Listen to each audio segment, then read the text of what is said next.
Over the last week, the Carolina Panthers have freed up over $25 million in cap space, moving them to 8th in the league in available cash to spend in free agency. The number's estimated at $31 million. So are the Carolina Panthers poised to make a run at Deshaun Watson? Do they have their eyes set on some high target free agents? My name's Tony Dunn, host of the C3 Panthers podcast, and I'm going to get to the bottom of this.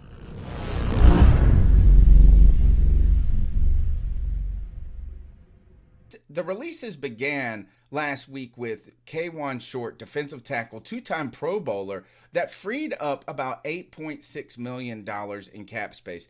This move was much anticipated and the largest contractual obligation that the Panthers had that they could get out of. Kawaan Short was asked at the end of the season about what his future was with the Carolina Panthers. He said, "We're all grown here. So you know it is what it is. This is a what can you do for me now business." So for me, I've had injuries back to back. It definitely put that in your head whether the team wants you or not. KK was a big-time contributor for the Carolina Panthers starting in 2013, a second-round draft pick. But for the last 2 years has struggled with injuries, and his contract has started to balloon at a time where we needed him to be the central defensive contributor. Next on the block was Stephen Weatherly, freeing up about $5.9 million in cap space. Weatherly played about 7 games throughout this season and then suffered a finger injury that sidelined him. Weatherly, despite the cool goggles and glasses, was an expensive piece to this defensive line that did not necessarily produce. And bringing in guys like Yoder Gross-Matos and Brian Burns turning into a star player, along with guys like F.A. Obata, who have been contributors on this team, Stephen Weatherly was just a veteran that was costing too much and contributing too little.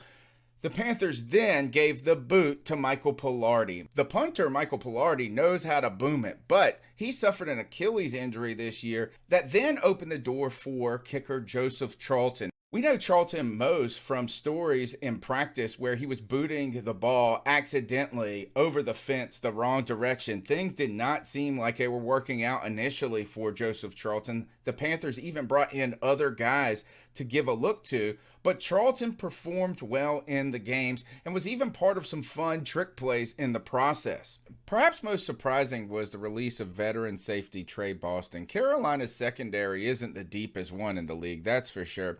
And Boston's contract on the surface didn't look like it was going to open up that much money.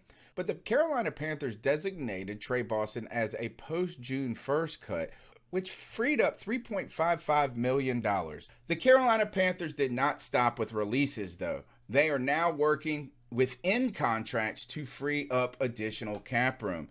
Most notably, the Carolina Panthers restructured Matt Paradis' contract, converting some of his salary to a signing bonus that would be prorated over the next 3 years, freeing up an additional $4.7 million. Now, the Panthers don't have to stop there. There are other contracts that they could work to negotiate and manipulate to massage this cap number to even larger terms. Carolina is now around $31 million in cap space, which is 8th most in the NFL. Now, this doesn't mean that the Carolina Panthers are going to go crazy in free agency. But if they were to restructure contracts like Shaq Thompson's or even Christian McCaffrey's, all of a sudden we could see signals that the Carolina Panthers are becoming major players. Here's what Jason Fitzgerald from Over the Cap wrote in regards to Paradis' reconstruction and what we can gather from this. This move, which was not really necessary at this time, likely signals that the Carolina Panthers are going to be pretty aggressive in free agency this year. If they wind up restructuring contracts like Shaq Thompson's and or Christian McCaffrey's, that would definitely be a strong signal to the NFL that they will be big players in free agency. What should we gather from this aggressive effort to free up cap space? Well, clearly, the conversation immediately turned, does this mean that the Panthers are going after Deshaun Watson? I don't necessarily interpret these moves as a signal that the Carolina Panthers are desperately going after Deshaun Watson. They very well may be, but the salary cap would not be the real problem in acquiring Deshaun Watson. I know we're familiar with his giant contract, but if the Panthers were to acquire him, it'd only cost about $10 million in the 2021 season. It wouldn't be until 2022 that his contract hit ballooned to about $45 million. For the Panthers, really the main obstacle in acquiring Deshaun Watson will not be the salary cap, but more do they have the assets to give up what it takes to get Deshaun Watson. And even more importantly, that are the Houston Texans interested in actually dealing Deshaun Watson? Instead, these cap moves were not only expected but necessary. The Carolina Panthers have 17 unrestricted free agents, most notably Taylor Moton and Curtis Samuel. They're potentially losing Mike Davis, running back, Rasul Douglas, cornerback. There's a lot of needs on this roster outside the quarterback position already. So are the Panthers poised to enter free agency and get some high-priced targets? Will they target a high-end cornerback? I don't know. There's not really a lot of great names out there at this moment, but you could expect that this cap room could be used to address some of those deficiencies on the offensive line that are problematic for Carolina now.